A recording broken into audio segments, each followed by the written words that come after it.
Hello Earth Science students. For today's lesson you are going to need the sheet of notebook paper, a pencil, and a blue, a yellow, and a red colored pencil, and then also your pink, yellow, and green highlighters if you have them. Okay, so today's lesson is about greenhouse gases.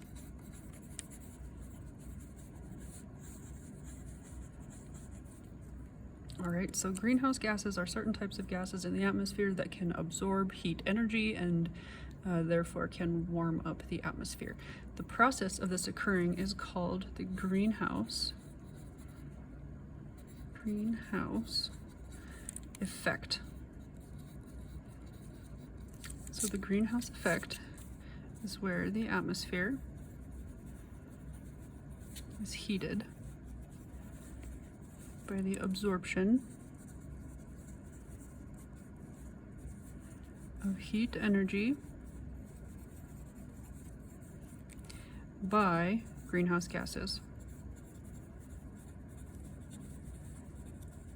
Not all gases are greenhouse gases, and we call them greenhouse gases because they can absorb heat. So not all gases can absorb heat. So things like oxygen and nitrogen that make up most of the atmosphere, those cannot absorb heat energy, but certain other types of gases present in the atmosphere can. So those are called greenhouse gases. So greenhouse gases are what we call transparent to solar radiation,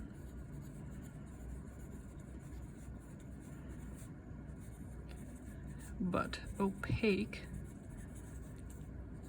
to infrared.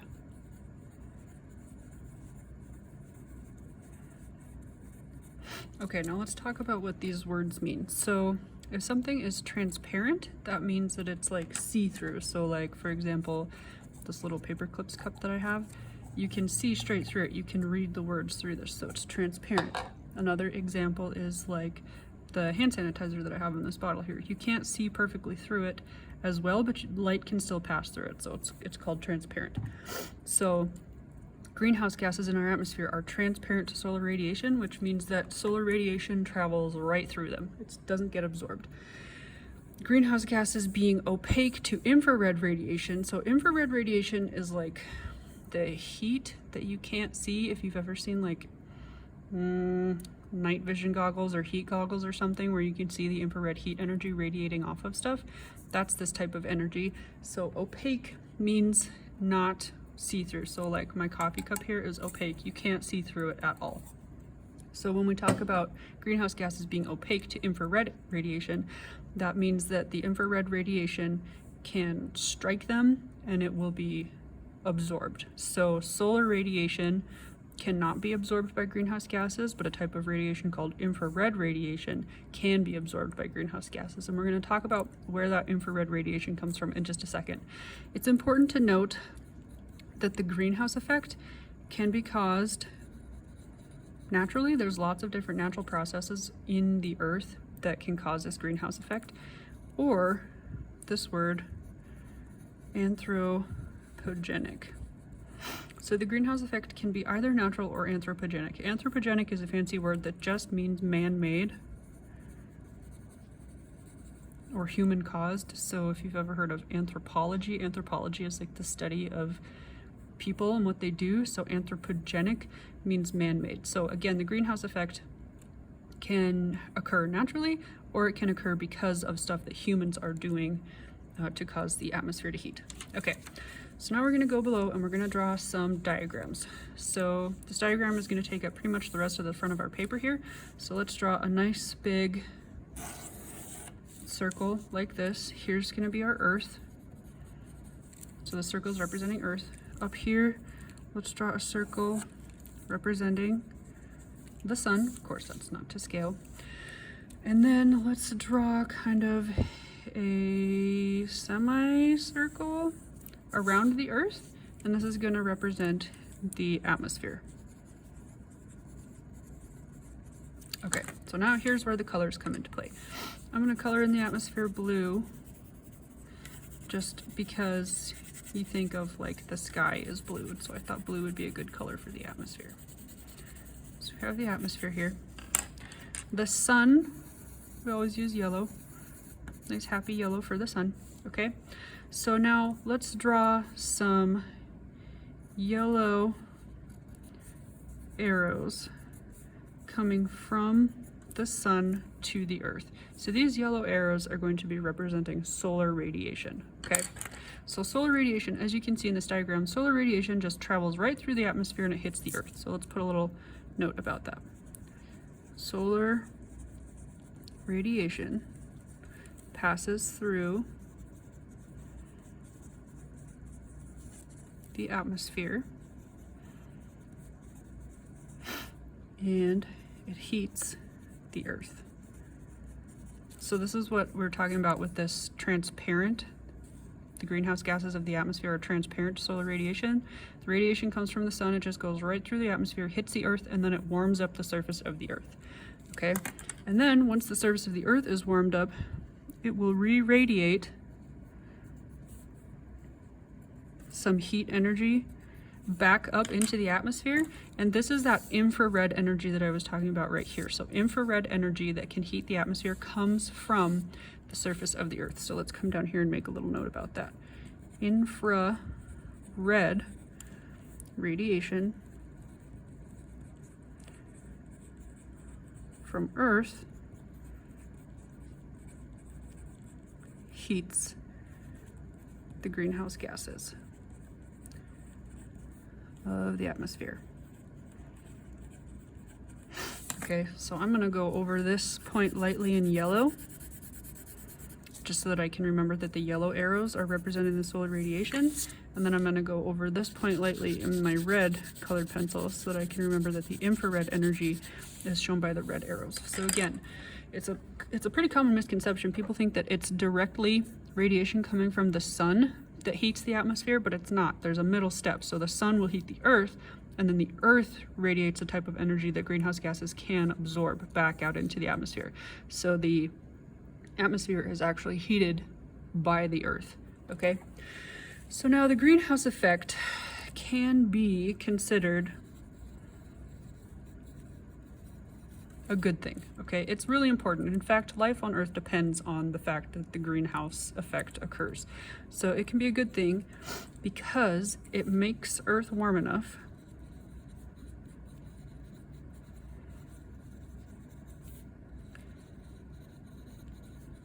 for liquid water.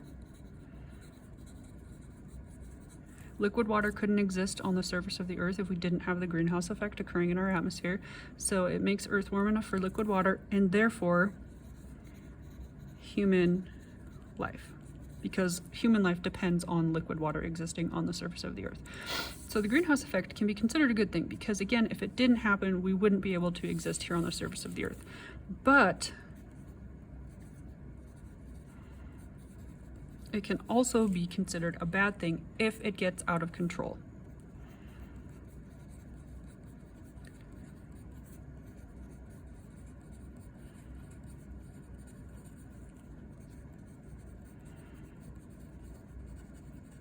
So if the atmosphere gets too hot, there's this kind of like chain reaction that occurs when the atmosphere gets warm. Then certain things that would usually be trapping greenhouse gases on the surface of the earth, when it warms up, they're able to release their gases. So if you can think about like the ocean water is really, really good at absorbing carbon dioxide out of the atmosphere, but it's better when the ocean water is colder. So as the atmosphere heats up, the ocean heats up, and as the ocean heats up, it can't hold as much of its carbon dioxide, so it then even releases some carbon dioxide back out into the atmosphere. And then that carbon dioxide acts as a greenhouse gas in the atmosphere, and it heats up the atmosphere further. So you can see it's kind of like a chain reaction kind of thing. So again, greenhouse effect can be good because we need it to be able to live, but it's getting to be a bad thing because it's kind of getting out of control and it's getting to be too hot here. It's getting to be much warmer than we need it to be able to survive, and that's causing a lot of different problems, which we'll talk about further later. Okay, so let's go to the back and let's discuss several specific greenhouse gases. We've mentioned these in passing before, but now let's actually get good definitions for these. So the main one that we talk about the most is CO2 or carbon dioxide. Now, carbon dioxide isn't that potent of a greenhouse gas. There's other greenhouse gases that are a lot better at absorbing more heat energy, but the fact that there is so much carbon dioxide in the atmosphere makes it a major player in this greenhouse effect. So let's talk about some natural sources of carbon dioxide. Carbon dioxide naturally enters the atmosphere through things like forest fires. Lots of carbon dioxide every time a forest burns. And also another major one, volcanic eruptions. Whenever a volcano erupts, a ton of carbon dioxide is pushed out into the atmosphere. So now, some anthropogenic, remember anthropogenic means man-made. So some anthropogenic sources of carbon dioxide mainly is the burning of fossil fuels, such as, we'll put coal in there because coal's a big one in the news a lot. So when you burn fossil fuels, a bunch of carbon dioxide comes out of that combustion reaction. So as far as carbon dioxide goes, we want much less carbon dioxide in our atmosphere than we have right now because it's getting to be too hot. Okay, so we want less carbon dioxide in the atmosphere than we have now. Next, we have O3, which you'll be familiar with because this is ozone. We did a whole mini unit on ozone earlier this year. So ozone, some natural sources. Well, really the natural source is when you have sunlight. RXN means reaction, sunlight's reaction with oxygen gas in the stratosphere. That's a natural source of ozone on the planet. The unnatural or anthropogenic source is when you have exhaust coming from like vehicles or industry or something. So exhaust from fossil fuels. And this has a reaction with oxygen in the troposphere. So naturally ozone forms in the stratosphere, and that's fine, we want that there, but when you get ozone forming unnaturally in the troposphere because it's mixing with exhaust from when we burn fossil fuels, when we drive our cars and whatever, that's not good. We don't want the ozone that close to us. We want it way up in the stratosphere so it can absorb UV radiation so we don't get burnt. We don't want it down here where we can breathe it in. It's not good for us. So we want more in the stratosphere. We want plenty of ozone in the stratosphere. We want none in the troposphere. We don't want ozone down here in the troposphere with us where we can breathe it in. All right, next we have H2O or water vapor. So water vapor, natural source, is just regular old evaporation of surface water and transpiration from plants. Both of those things put water vapor naturally into the atmosphere. Anthropogenically, when we burn fossil fuels, again,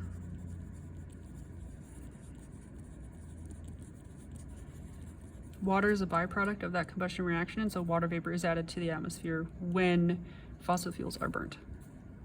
So as far as how much we want, you need some, because of course if we don't have water vapor in the atmosphere, we can't have cloud formation and precipitation, which is necessary, of course. So some is needed, but right now we want less. Because as atmospheric temperatures have increased, the rate of evaporation has increased, and so we're getting to have too much water vapor in the atmosphere, and it's so warm that it's not condensing into clouds that will reflect some solar radiation. It's just absorbing heat energy up there in the atmosphere and making it even hotter. So we need water vapor in the atmosphere, but we want less than we have right now because it's just kind of adding to this too much greenhouse effect thing that we have going on. Next, we have CH4 or methane. Some natural sources of methane are in the really high latitudes, when the ground is frozen all of the time, it's called permafrost. And permafrost is a big reservoir for methane. And so when permafrost melts,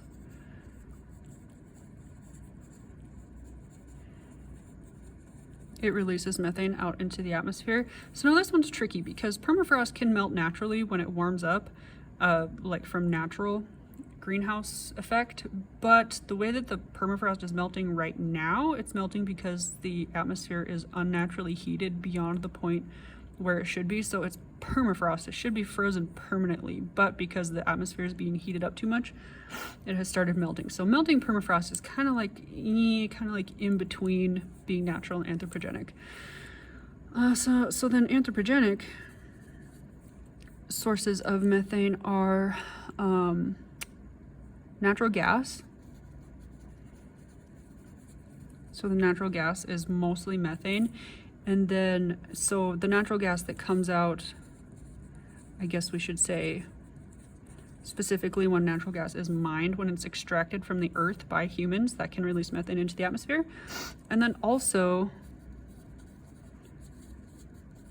livestock. So animals will naturally release methane. So if you can imagine like the bison herds that used to roam North America, those bison used to release methane into the atmosphere, so it can happen naturally. So maybe we'll just put animals.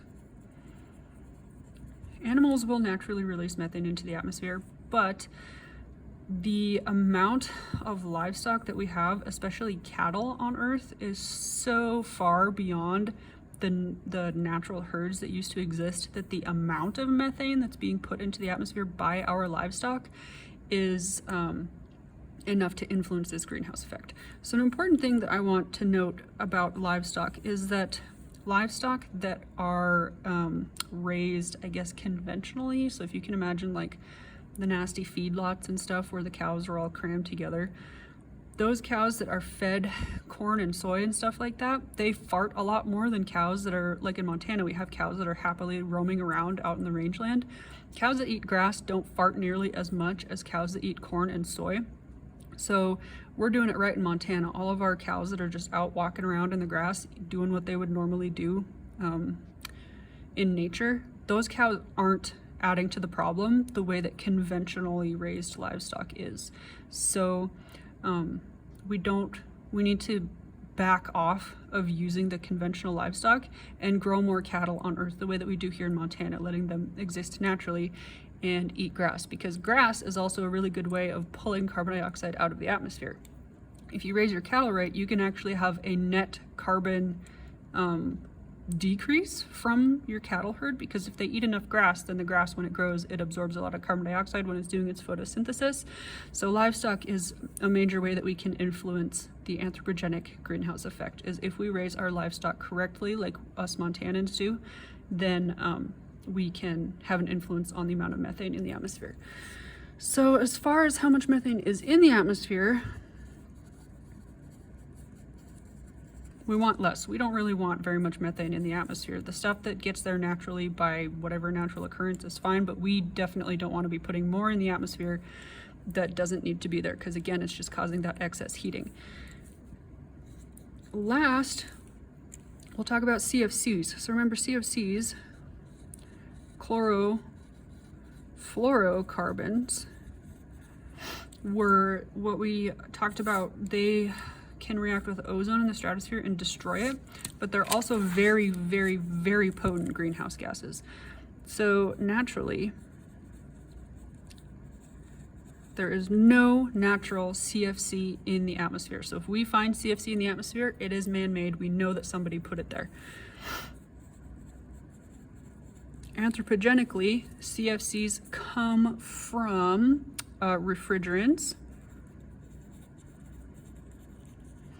like the stuff called Freon that they used to use in like air conditioners and refrigerators and stuff. It's made out of chlorofluorocarbons. Oops, my classroom lights just turned off because I've been sitting down for so long. So refrigerants like Freon and propellants in aerosols. So they used to use this in like any spray can, like hairspray or whatever. They would use CFCs as the propellant. But so remember that the Montreal Protocol said that you're not allowed to do this anymore. And so we have had a pretty significant decrease in the overall amount of chlorofluorocarbons in the atmosphere. However, they're still there, and we want absolutely none of these. They're just bad. There's nothing good about a chlorofluorocarbon. We don't want any of them in the atmosphere because, like I said, they are very, very potent greenhouse gases, and they can contribute significantly to the greenhouse effect, which at this point in our human history is something that we want to decrease because we are having this bad effect where it's getting to be too hot for us to live the way that we've lived throughout human history.